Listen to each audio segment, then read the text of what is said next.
Guys, ഈ സിദ്ധാർത്ഥ് പ്രഭുവിന്റെ കേസിൽ ചില ആൾക്കാർ പറയുന്ന ഒരു കാര്യമുണ്ട്. അതായത് അവൻ മനഃപൂർവ്വം വെള്ളം അടിച്ചിട്ട് ഒരാളെ പോയി ഇടിച്ചിട്ടതല്ലേ, പിന്നെ എന്തിനാണ് അവന്റെ പേരിൽ മനഃപൂർവ്വമല്ലാത്ത നരഹത്യ കേസെടുത്തേ, ഡയറക്റ്റ് കൊലപാതക കുറ്റത്തിന് കേസെടുക്കണ്ടേ, അങ്ങനെ പറയുന്ന ആൾക്കാരുണ്ട്. പക്ഷെ അങ്ങനെ ഒരിക്കലും എടുക്കാൻ പറ്റത്തില്ല. അതിന്റെ കാരണം എന്താണെന്ന് ഞാൻ പറഞ്ഞുതരാം. വീഡിയോയിലേക്ക് പോകുന്നതിന് മുമ്പ് മറക്കാതെ ഈ ചാനൽ ഒന്ന് സബ്സ്ക്രൈബ് ചെയ്യുക. നമുക്ക് വീഡിയോയിലേക്ക് പോകാം. ഒരാളെ കൊല്ലുക എന്നത് 3 രീതിയിൽ സംഭവിക്കും. അതായത് നമ്മൾ അറിഞ്ഞുകൊണ്ട് ഒരാളെ കൊല്ലും, മറ്റൊന്ന് നമ്മുടെ അറിവില്ലാതെ ഒരാൾ മരിക്കുന്നത്, മൂന്നാമത്തെ സന്ദർഭം എങ്ങനെയാണെന്ന് വെച്ചിട്ടുണ്ടെങ്കിൽ നമ്മുടെ അവിവേകം കൊണ്ട് ഒരാൾക്ക് മരണം സംഭവിക്കുന്നേ. ഒന്നാമത്തെ കേസ് എല്ലാവർക്കും അറിയാലോ, നമ്മൾ അറിഞ്ഞുകൊണ്ടൊരു കൊലപാതകം ചെയ്യുന്നേ. ഞാൻ 2ഉം 3ഉം പറഞ്ഞുതരാം. രണ്ടാമത്തെ കേസ് എങ്ങനെയാന്ന് വെച്ചിട്ടുണ്ടെങ്കിൽ തികച്ചും അറിവില്ലായ്മയോടെ നമ്മൾ ചെയ്യുന്ന ഒരു പ്രവൃത്തിയാണ്.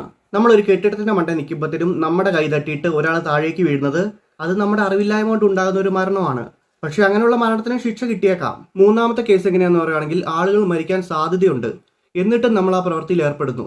ഇതാണ് മൂന്നാമത്തെ കേസ്. അതെന്താണെന്ന് ഞാൻ പറഞ്ഞുതരാം. കുറച്ചു കാലം മുമ്പ് അല്ലു അർജുന്റെ ഒരു കേസ് ഉണ്ടായിരുന്നു. അദ്ദേഹം പുള്ളിയുടെ സിനിമയുടെ സെലിബ്രേഷന് പോയിട്ട് അവിടെ ഒരാൾ മരിക്കുന്ന ഒരു സംഭവമൊക്കെ ഉണ്ടായിരുന്നു. അതിന്റെ കേസ് ഇപ്പോഴും നിലനിൽക്കുന്നുണ്ട്. അത് ഈ മൂന്നാമത്തെ കേസിൽ ഉൾപ്പെടുന്നതാണ്. മദ്യപിച്ച് വണ്ടി ഓടിച്ചിട്ട് ഒരാളുടെ മരണം നടക്കുന്നതെല്ലാം ഈ കേസിൽ തന്നെ ഉൾപ്പെടുന്നതാണ്. അതായത് സിദ്ധാർത്ഥ് പ്രഭുവിന്റെ കേസും ഇതിലാണ് ഉൾപ്പെട്ടേക്കുന്നത്. രണ്ടാമത്തെ കേസ് നമ്മുടെ അറിവില്ലായ്മ മൂലമാണ്. മൂന്നാമത്തെ കേസ് നമ്മുടെ അശ്രദ്ധ മൂലമാണ്. കാരണം നമുക്കറിയാം അവിടെ ഒരു അപകടം സംഭവിക്കുന്നു, എന്നിട്ടും നമ്മൾ ആ പ്രവൃത്തിയിൽ ഏർപ്പെട്ടു. അതാണ് മൂന്നാമത്തെ കേസ്. സിദ്ധാർത്ഥും ഇത് തന്നെയാണ് ചെയ്തത്. റോഡ് നിയമം അവൻ അറിയാം. ഡ്രൈവിംഗ് പഠിച്ചവർക്കെല്ലാം റോഡ് നിയമം അറിയാം. ഡ്രൈവിംഗ് പഠിക്കാത്ത ആൾക്കാർക്കും അറിയാം റോഡ് നിയമം. എന്നിട്ട് പോലും അത് അറിഞ്ഞിട്ട് പോലും അവൻ ആ പ്രവൃത്തിയിൽ ഏർപ്പെട്ടിട്ട് ഒരാളുടെ മരണത്തിന് കാരണമായി. ഈ 2ഉം 3ഉം മനഃപൂർവ്വമല്ലാത്ത നരഹത്യയാണ്. ഒരാളുടെ അറിവില്ലായ്മ കൊണ്ടോ അവിവേകം കൊണ്ടോ നടക്കുന്ന മരണമാണ് മനഃപൂർവ്വമല്ലാത്ത നരഹത്യ. ഈ സിദ്ധാർത്ഥിന്റെ കേസ് കോർട്ടിൽ വരുമ്പോഴത്തേനും പുള്ളി എവിടെയാണ് നിന്നത്, ഇടത് സൈഡിലാണോ വലത് സൈഡിലാണോ, പുള്ളി നടുക്കുവെല്ലാം പോയി നിന്നോ, അങ്ങനെ കുറെ കാര്യങ്ങളൊക്കെ കോടതിയിൽ ചർച്ച വരും. അങ്ങനെ ഈ കേസ് പോകുള്ളൂ. ഊരിപ്പോരാനായിട്ട് എളുപ്പമാണ്. നമുക്കറിയാലോ, കോടതിയിൽ ഒരു കേസ് വരുമ്പോഴത്തേനും അതിന്റെ ശിക്ഷ കൊടുക്കുന്ന പ്രായപരിധി, പിന്നെ മുമ്പ് കുറ്റങ്ങൾ എന്തെങ്കിലും ചെയ്തിട്ടുണ്ടോ, ഇതൊക്കെ നോക്കിയിട്ടാണ്.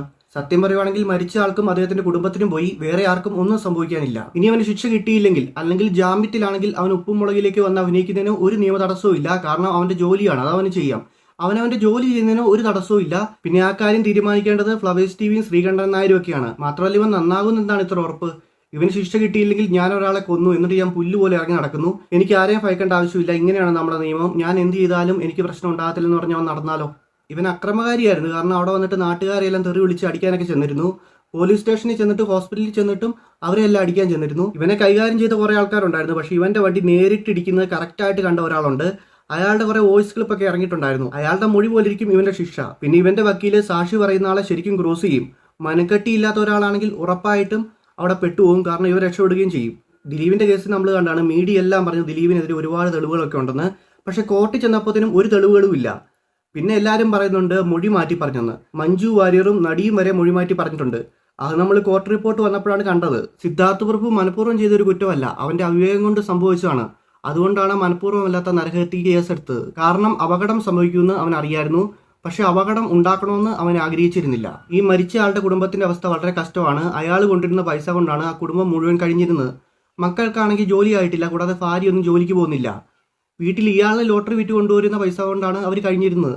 ഇനി അവരുടെ അവസ്ഥ എന്താവുമെന്ന് അറിയില്ല. കാരണം അവർ വളരെ ദുരിതത്തിലാണെന്നാണ് പറയുന്നത്. സിദ്ധാർത്ഥിനെ ജിഷിൻ നല്ലപോലെ ന്യായീകരിക്കുന്നുണ്ടായിരുന്നു. സ്വന്തം കുടുംബത്തിൽ ഇങ്ങനെ സംഭവിക്കുകയാണെങ്കിൽ ന്യായീകരിക്കൂ? ഇല്ലല്ലോ. ആ കേസിന്റെ പുറകെ പോയിട്ട് എങ്ങനെയെങ്കിലും ശിക്ഷ വാങ്ങിക്കൊടുക്കാനേ നോക്കത്തുള്ളൂ. ഒരിക്കലും ന്യായീകരിക്കാൻ പോവില്ല. ഈ സിദ്ധാർത്ഥിന്റെ കുടുംബം മരിച്ച ആളുടെ കുടുംബത്തിന് എന്തെങ്കിലും കൊടുക്കുമെന്ന് തോന്നുന്നു. കാരണം അങ്ങനെ കൊടുക്കണം, കൊടുത്തില്ലെങ്കിൽ വളരെ മോശമാണ്. കാരണം അവൻ കാരണമാണ് ആ കുടുംബം ഇങ്ങനത്തെ അവസ്ഥയിലായത്.